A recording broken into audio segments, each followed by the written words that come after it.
there's a very good chance you're making the biggest mistake in managing your AVD environment.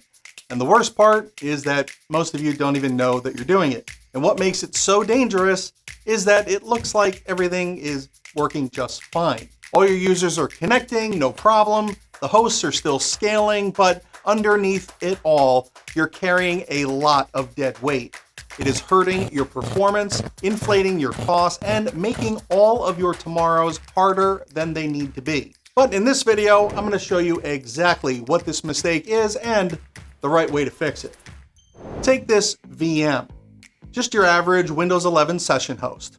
Everything looks good, but woven into the fabric of this VM right here is the biggest mistake. Do you see it? It's your applications.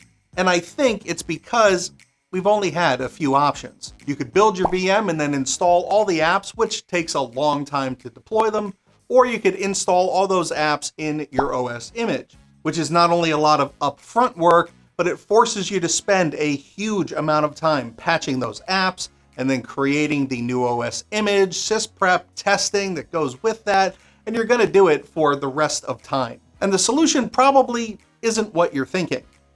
This VM, on the other hand, it came from an OS image that was very thin. In fact, it was from the Azure Marketplace, so it deploys really fast, and I didn't have to spend any time installing this big list of apps.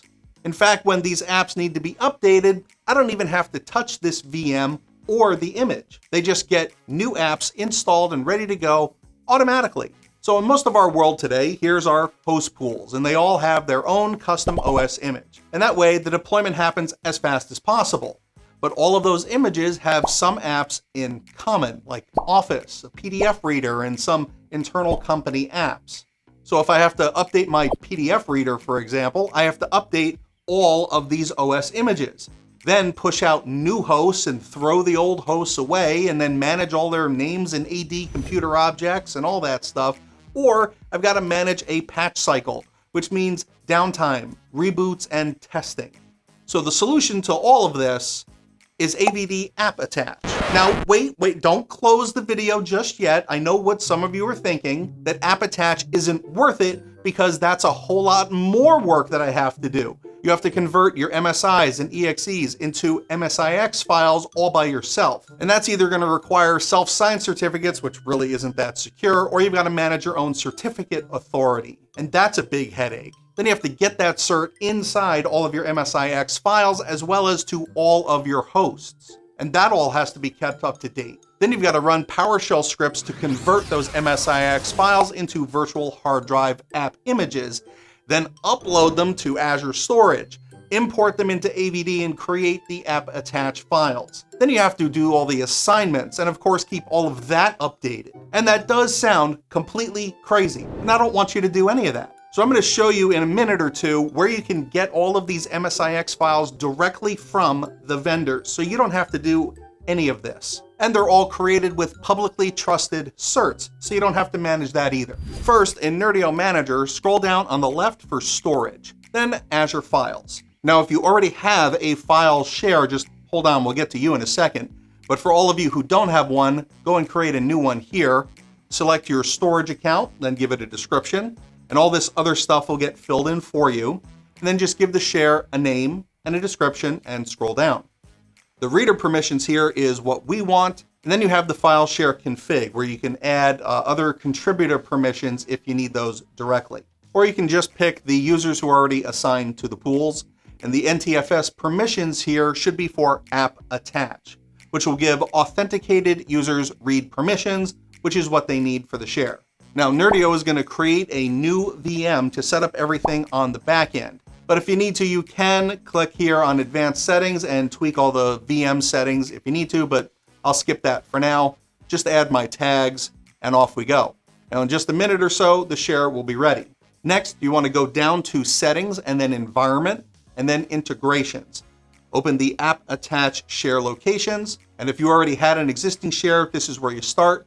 Click Link, give it a name and select your share, and it should look something like that, and we're ready. Now you want to go up to Applications, and first let's go to App Attach Certificates. Now, believe it or not, this really doesn't have anything to do with importing App Attach apps, but it is important to be able to deploy that cert out to your host later. So just click New, browse to a cert file if you have to have one, and then click OK.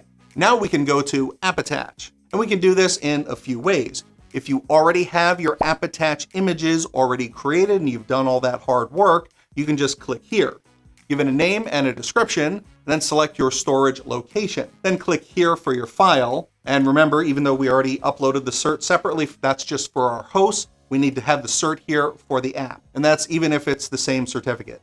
Just click upload, and that'll take just a minute or so to finish. Now, if you have the MSI or the EXE, Nerdio does not convert them into MSIX files today. But I did promise you a way to get them from the vendors. Well, here it is. I have two links in the video description. First, this one that'll go to the Microsoft Store web page, and you can search in there for anything that you want. Then just copy the URL and go to the second link and paste it right here, which will find all of the downloads that are connected to the store. And since these are MSIX files, they're created directly from the vendors with a publicly trusted cert embedded in them, so you don't have to worry about any of it. Now, after you've downloaded everything you want, click here, and it's really the same process. Name, description, click and select the MSIX file, and if you got it from the store, you can skip adding a cert at all. Now, you shouldn't generally change the advanced settings here. Nerdio will create a VM to do the app attach conversion for you, but I just wanted you to know it's here in case you need to. Click OK, then go take a break, because Nerdio is going to do all the heavy lifting. And when you come back, everything will be ready to go. Now we just need to assign these apps. So click up here on App Attach Packages, then click Add. We want the image library, and then select the app that you want. And then we want to pick a temporary host pool. What this is going to do is take one of the hosts from that pool and attempt to mount and unwrap the package to make sure that everything actually works. And for that to work, the cert that's embedded in the MSIX file needs to be on the host. Publicly trusted, it's already there. If it's your own stuff, you have to add that cert. And you'll see an error like this. So if you run into that, what you can do is go up to your workspace and then to your pool, click the three dots over here, and then go to the settings, go to the VM up on the left, and then scroll down for the app attached certificates, check the box, and hit save and close. In a minute or so, those will all be pushed out, and then you can go back here and try again. And now it works. Then you want to click on the package, and then this is the resource group where the app attach resource object will live in the portal. And then you have the package, which usually has one item in it, but if you have more, just pick the one that you want. Then go to the assignments. And we do that by host pool and then users and groups.